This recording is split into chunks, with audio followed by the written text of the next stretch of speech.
I'm Sunny Goldberg, and welcome to Know Your Neighbors. I am so excited to be sitting here today and doing this summer reading show with the two executive directors of our Mamaroneck Library and our Larchmont Library, Susan Riley, Laura Eckley. It's a wonderful tradition, and thank you guys for showing up and doing the research. And Laura, let's go for it. Everybody's asked me, come on, what am I supposed to be reading? I'm going to jump right in. So my first book, you know me, I always start with a hostess book because we do a lot of traveling. Go to a lot of dinners or something. What do you think? Get invited to a lot of places. So we get invited to a lot of cocktail parties, and we visit during the summer. So it's always nice as a librarian to bring a book as a hostess gift. Right. So the book that I'm recommending that you bring with you this summer is Save Me the Plums by Ruth Reichel.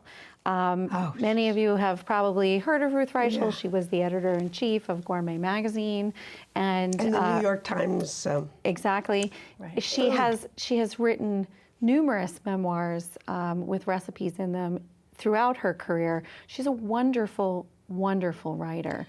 Very engaging. My favorite was Tender at the Bone. Yeah. I think that one was my favorite. That was wonderful. Yeah. I loved her early memoirs too, where she talked about her mother and her mother's disastrous cooking and poisoning the family. She does. She makes it very funny. Yeah. And last year she had a book that came out that was called My Kitchen Year, and it was all about her recovery from the closure of Gourmet. This book is a little more upbeat and happy. It's actually chronicling the history of her as starting her career at Gourmet and being the editor-in-chief. And it includes many wonderful recipes. And as usual, it's so readable, and there's great things that you can try to cook. Save Me the Plums. Okay, Miss. Was there a favorite recipe or anything in there? Not yet. I'll get back to you at the end of the summer. Okay, Suze, you're up. So most people who know me know that I love memoirs, but my true favorite thing is fiction. I like thrillers and I like drama types of books. So I have a new one for you now, and this is like a fun book called Daisy Jones and the Six. And Daisy Jones is a young teen in 1960s LA. She's a songwriter. She's like kind of an it girl. She's extremely beautiful, very talented. And she's trying to promote herself and everything, but not getting too far until a producer has the idea that she's going to be the best person to sing with this group called The Six. Okay. So it's a collaboration where they're bumping heads, but they make the most beautiful music together. I think that this would be an excellent movie. So if anybody's out there who's looking for doing a screenwriting sort of a project, this book would be an absolutely terrific book. And it's told in different people's voices, and what's interesting to me is they'll take the same incident and see it completely differently. So it's kind of like that game of telephone or whatever sort of a thing. It was a really fun book to read. And of course, I mentioned I like thrillers, and my boy, Harlan Coben, has come out with a new book. He's amazing. Fabulous. He is just fabulous. He's a Jersey boy, and very nice man, from my understanding. I have a friend who knows him personally.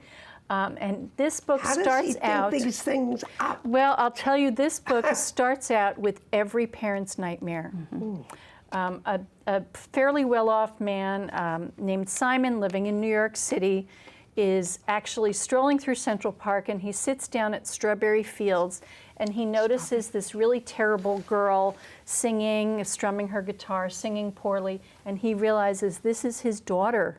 He didn't even recognize her, who has run away from home, and with her her boyfriend, who is very controlling.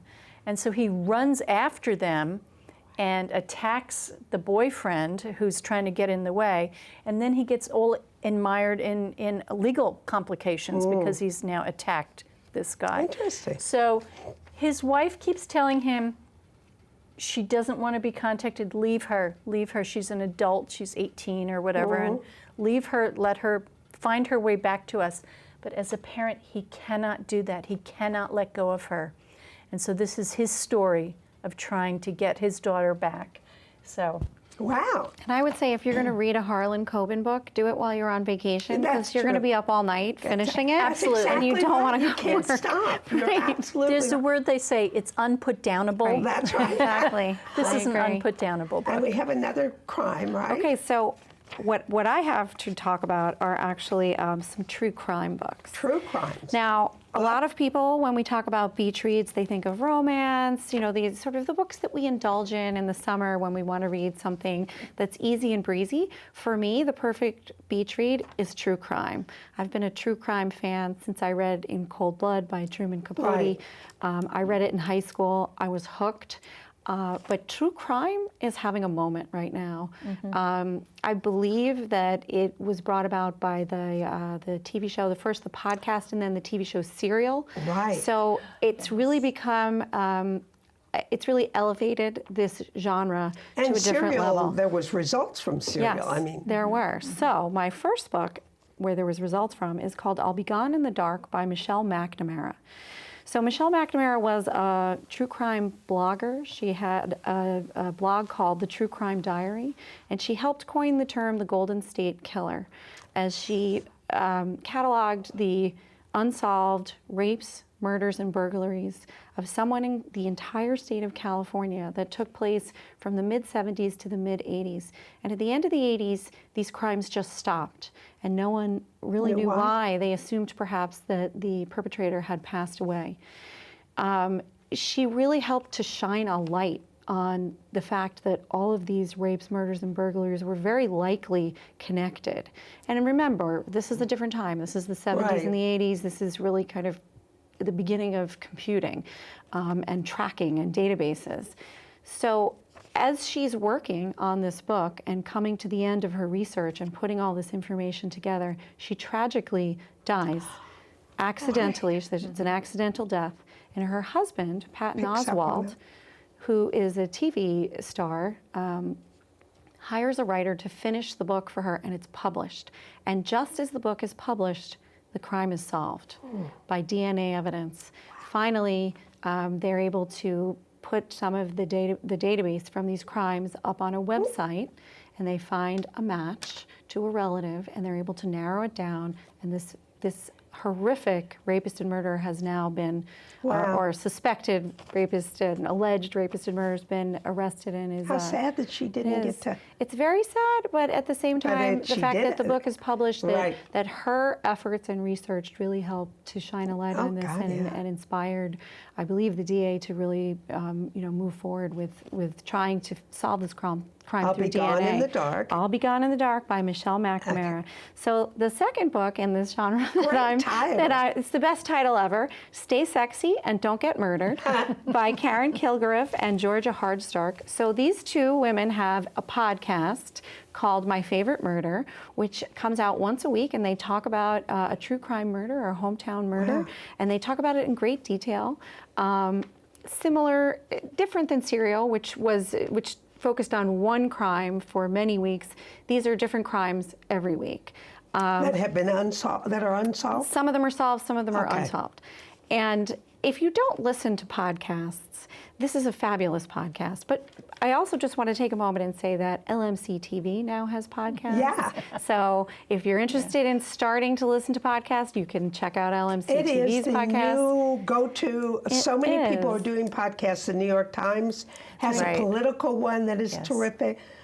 If you're in a car, it's great to listen to in a car. It really is. Yeah. You feel like you have really learned something. It is, and it's a little bit different than an audiobook in that an audiobook is, somebody reading the book to you, but a podcast is generally half an hour. They're very digestible bits of time that you can block out and listen to. So these two podcasters have this murder podcast, and their sign-off line is "Stay sexy and don't get murdered." So this book is really a memoir. They talk about their own past, true crime stories, as well as cultural and societal issues, and it's blessed. So it's a great place to start if you're interested in true crime. Start with that book. And you can't beat the title. You can't beat the title. It's the best title of the summer, I think. Absolutely. Finally, my last true crime book is called Say Nothing by Patrick Keefe. Now we're talking about a really, really elevated level of true crime. Patrick Keefe is a New York Times writer. I heard him speak here in Mamaroneck at LMC-TV. And he will be speaking at the Larchmont Public Library in September. His Terrific. book, I know, it's very exciting. Wow. His book, Say Nothing, is about the 1972 disappearance of Jean McConville, the mother of 10 in Belfast, Ireland. God. She was dragged from her home by masked intruders in front of her children, and her skeletal remains were found in 2003. So this is the story of a nation at war. It's about the troubles in Ireland.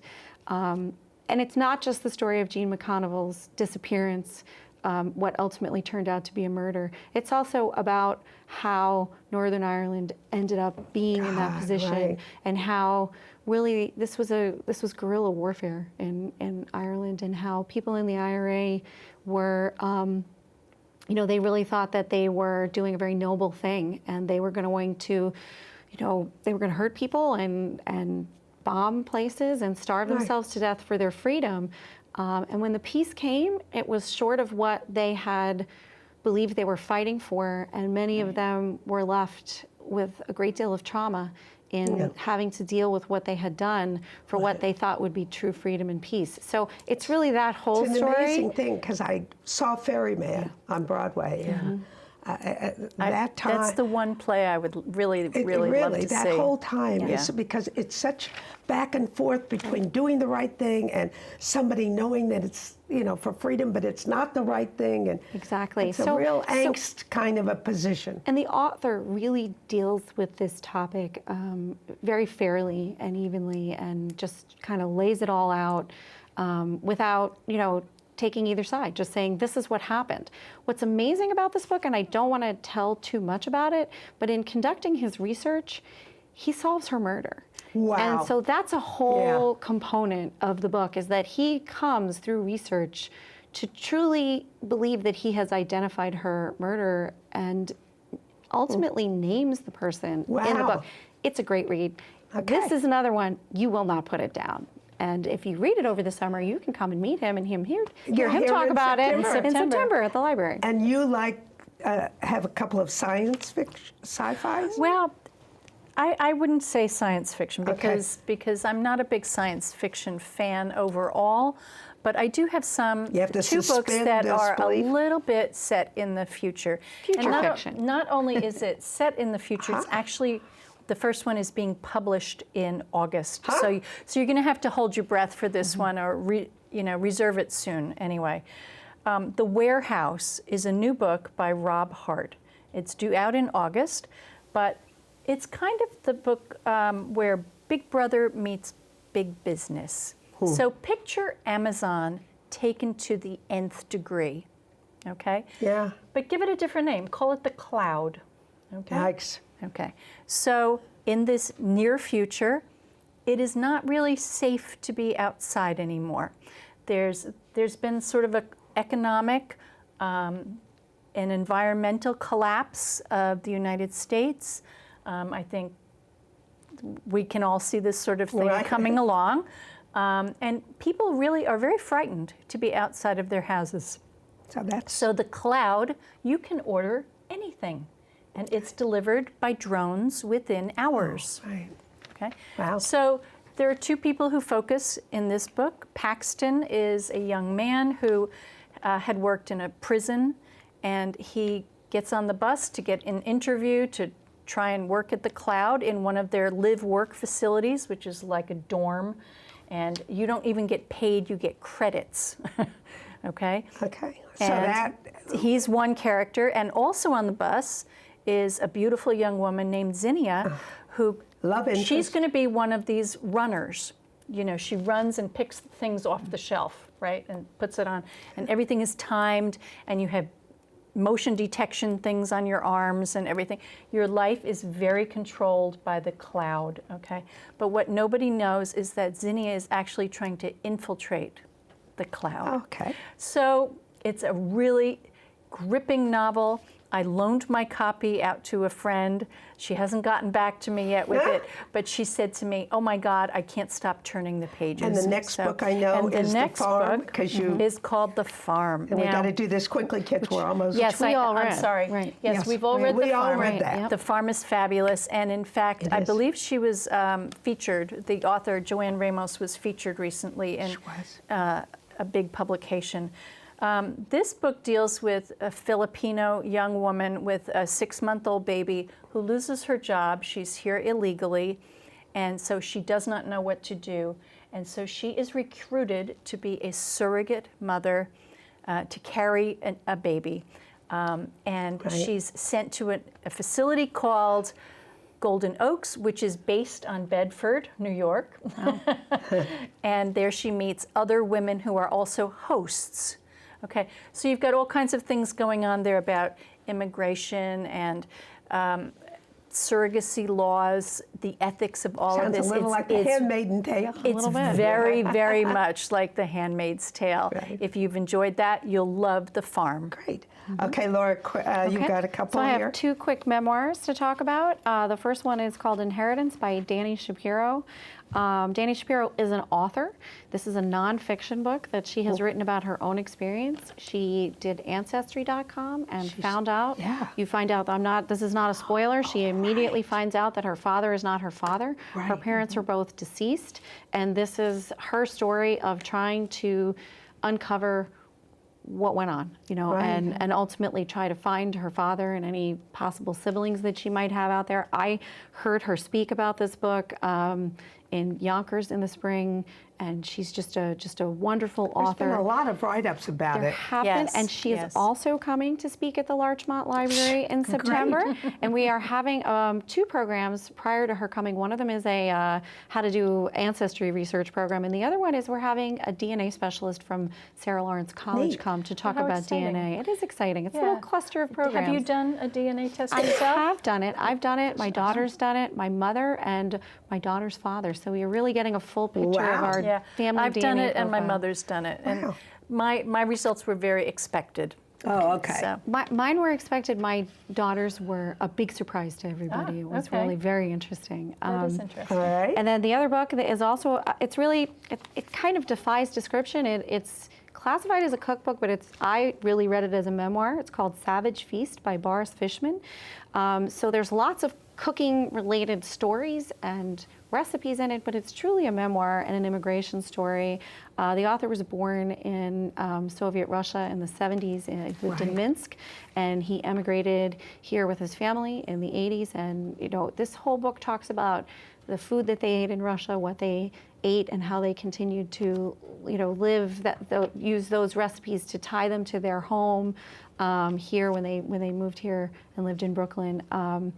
It's just a really, really interesting story. I recommend listening to it on audio tape, which is how I listen to it, just because the way that he speaks about his family and the dialogue that goes back and forth, and just to hear him, speak in Russian at times, it's just really a fabulous and interesting story. I have a suggestion, a couple of them, but one is the Trevor Noah book, which is absolutely an amazing read. I mean, you see this comedian on television, and he's up and happy.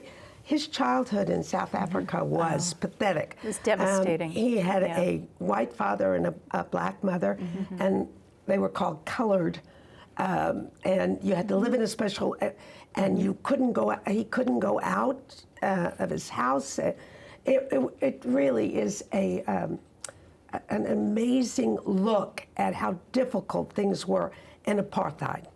And I highly recommend it because he's a terrific writer, and it's really well done. And it's out in paperback now. And it's interesting that it's on the summer reading list for the Mamaroneck High School. I think that's a brilliant idea. I do. I think that's a great idea. It's the great Both wide libraries read. have many, many copies. Yes, we do. And I had one other quick one that I wanted to talk to, The Soul of America by John Meekum, and we're doing it for our book club. I found it mind-boggling. It's not an easy read. It's kind of, I know you did it, and Yes, my book group did you it really as well. have to be devoted to it, but in times when people are very divided and very angry at one another, he talks about there being hope. Right. And we've gone through terrible times in history before, and we made it through as a country. Yeah. And the divisiveness in the White House now has led to this unbelievable split. And he talks about everything from after the Civil War to McCarthyism, and there is hope. There is. And number one thing he says is you got to go out and vote. So all of that said, I really recommend The Soul of America. And I think we should. Well, before we jump, you mentioned a couple of authors who were coming to your library. Oh, right. And I wanted to mention that on September 18th, we have CBS News anchor and author Mary Calvi coming to talk about her new book, which is called Dear George, Dear Mary, about George Washington and his girlfriend, his first girlfriend, Mary. So it's really a wonderful book, and we're hoping that people will come and it's a great opportunity meet the author and read the book. I love that Lots idea. of authors coming this fall. And we also have a very special thing happening in Larchmont, Mamaroneck that I think you guys, the masterpiece, One Book, One Community. That's right. Yep, we have our book. There it is. There it is. We're so happy to announce So that good, a committee has selected this new book by noted author Fiona Davis called The Masterpiece, which is set in New York City and largely set in Grand Central Terminal. But the wonderful thing is the way it goes early and then back to the 70s. I think it's partly in the 40s. set in 1927, I Right. believe, to begin with, and then it switches to the 1970s. But the two stories are interconnected, and I think what was fascinating for me was to see Grand Central through the eyes of these two characters. And it the was artists really up wonderful. there on that fourth floor, whatever. The Grand Central And School of the Art. We're encouraging everyone to start reading this book. You can read it over the summer or throughout the next 10 months, really. 'Cause in April April 2020, we will have just an enormous amount of programming at both of our libraries and throughout the community, all focusing on aspects and themes that are brought out from this book, but lots and lots of programs about Grand And more Central. importantly, Fiona's coming. Fiona is And the coming. author. And So that we're is so so excited. excited, and we want to thank the Emlyn Theater for hosting Yes. her presentation. And I think it's just going to be fabulous. And that's on a Sunday, so people will be around. I believe it's a Sunday, but I don't recall think off we the did top of my head. But the point is, all of the wonderful events will be on your website at the Mamaroneck Library, Absolutely. Larchmont Library. We will be showing the different things on our calendar at LMC-TV. And this is really, I think, one of the best. I mean, we've been doing this now for This will be our 300 8th year, right? God. I Is think it? so. Because it's Yeah. every 2 years. Right. We do a One Book, One Community. And really, I think this is probably. And this is our first fictional book. Right. That's The true. We last did 3 Malala, books that and, we did that's were right, yeah. nonfiction. Exactly. So, and we wanted something local with a New York focus. So this is just the perfect book for that. And the historic aspects. I know you have somebody who Yes. coming who. We have two of the people that helped contribute historic research to the author for the book coming to speak at our libraries. Yes. You know, every time I go into Grand Central, I think to myself, what if they'd have torn it down like pins? I know. It is so gorgeous. It's so beautiful. And and you go by the little plaque for Jackie Onassis or Jackie Ginney, you go, oh, thank you so And much. everybody looks up at the ceiling. And you look up at the and ceiling. We have an astronomer coming to talk right. about Right. Yep. to talk about the paintings there. We have all sorts of programs based on the themes in this book, and so we're so excited to share this with you. And we hope that you'll come out and join us at some of these programs. And we will talk about this again, but this is will. April 2020. Yes. And just if somebody wanted to pick it up, any of her books, Fiona's books Yes. are The really- Apartment was such a wonderful book, and apparently she has a new book in process, and so we're looking forward to hearing about that as well. And this will be available in paperback during the Yes, by that the time. community exactly. read. Yep. Yes. So And- consider reading it for a book group too. Great. Right. And there was another book that you liked, Suze, Nana. Oh, you know, Anna Quindlen is such a wonderful, She is wonderful great. author, and in a book called Nanaville. She turns her topic to her firstborn grandchild. Nothing like it. I can honestly say that. His name is Arthur. And what a difference from being a parent to being a grandparent. And so this is a celebration of being a grandparent. I have eight grandchildren. I have two, but I've got to tell you, there's nothing like it. I mean, it's wonderful. The unconditional love. I can't wait. My daughter got very angry at me. I said, why didn't we have grandchildren first? You know, there's just nothing like them. So, and so it's Nanaville. Nanaville. It's really wonderful. So. And I have one last one. It's called Juliet the Maniac by Juliet Escoria. This is for fans of the book or the movie Girl Interrupted. Wow. It is just an increasingly disturbing book about the spiral of drug use, self-harm, and mental illness that brings the lead character into a therapeutic boarding school. It is cataloged as fiction, although a lot of it comes from the author's life, but it is not. It's not totally nonfiction. She has taken some liberties with the story, but it's getting rave reviews. It's kind of being targeted at young adults, but it's definitely not just for young adults. The name of that again? Juliet the Maniac. Juliet the Maniac. That's another good title. It is. Yeah. We only have a couple of minutes to wrap up. I just wanted to remind people that you have summer reading programs of both. Absolutely. You have the high school reading lists available. Yeah, we do. You have for grade school children. Yep. You have people. We have an adult summer camp. Which is, we've been doing this for a few years now, and what we do is once a week we have a session where adults can learn a skill, and it's anything from cake decorating to making essential oils to doing all sorts of crafty sorts of things that you used to be able to do when you were a little kid in camp, and now we have the opportunity for adults to do this. So call and sign up for some of these programs. What about you guys? We have movies and programs and book groups and delicious air conditioning. So come anytime. Cooking thing? We are. We have our cookbook book group. It's called Literary Bites. We'll be meeting in August, October, and December. I can honestly say that was delicious. You participated in one of them. It's a lot of fun. We read a cookbook just like it's a book, and participants are encouraged to bring something that they've cooked from the cookbook or that they're inspired to make because of the cookbook. It's what a clever really, idea. Really fun. Yeah, that's really. You should come. Not much of a cook. We'll share something. Don't worry, sis. Okay. Anyway, you have everything on your website. Yes. We do. And it's always available, even the lists of what the kids are. Yep, and we'll put book lists up of all the books that we talked about in this program on the website, and links to our catalog so you can put holds on them. Great. Thank you both, Susan and Laura. It was so much fun. I really appreciate it. And thank you for watching out there. Keep on reading this summer, and we'll see you next time. Bye.